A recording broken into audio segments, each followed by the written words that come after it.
Selamat siang, perkenalkan nama saya Ellen Gloria Pangsapan dengan NIM E103-222-1001 dari Prodi Ilmu Pemerintahan PPAPK kelas A. Baik, saya akan menjelaskan mengenai prinsip-prinsip komunikasi. Yang pertama, komunikasi adalah proses simbolik, karena simbol atau lambang digunakan untuk menunjukkan suatu hal berdasarkan kesepakatan sekelompok orang.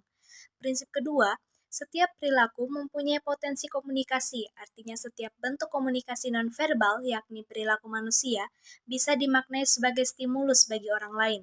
Prinsip ketiga, komunikasi punya dimensi isi dan dimensi hubungan. Prinsip komunikasi ini menjelaskan bahwa tiap pesan komunikasi punya dimensi isi dan hubungan. Dimensi isi dilihat dari isi pesannya, sedangkan dimensi hubungan terlihat dari cara seseorang mengatakan pesannya. Prinsip keempat, komunikasi berlangsung dalam berbagai tingkat kesengajaan.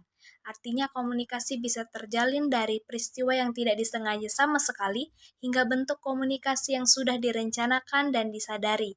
Prinsip kelima, komunikasi terjadi dalam konteks ruang dan waktu.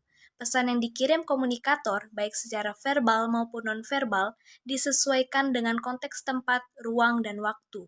Prinsip keenam, komunikasi melibatkan prediksi peserta komunikasi.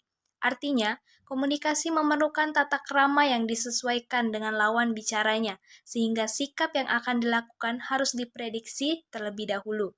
Prinsip ketujuh, komunikasi bersifat sistemik.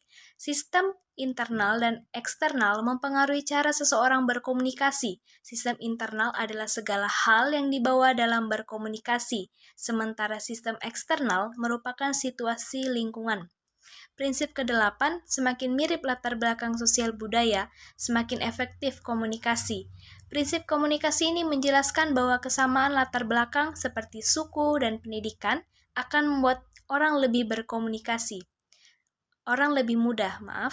Prinsip kesembilan, komunikasi bersifat non-sekuensial. Artinya komunikasi melibatkan respons sebagai bukti bahwa pesan telah dikirimkan, diterima, serta dimengerti. Prinsip ke-10, komunikasi bersifat prosesual, dinamis, dan transaksional. Komunikasi adalah proses berkelanjutan yang mana tiap peserta komunikasi saling bergantung dan mempengaruhi satu sama lain. Prinsip ke-11, komunikasi bersifat irreversibel. Tiap orang yang berkomunikasi tidak bisa mengontrol dampak yang timbul akibat pesan yang dikirimkan. Pesan yang telah disampaikan tidak bisa dikendalikan atau dihilangkan pengaruhnya oleh komunikator. Prinsip ke-12, komunikasi bukan panacea untuk menyelesaikan berbagai masalah. Prinsip komunikasi ini menjelaskan bahwa komunikasi bukan satu-satunya solusi pemecahan masalah, karena komunikasi hanya salah satu faktor pendukung dalam penyelesaian masalah. Baik, sekian dari saya. Terima kasih.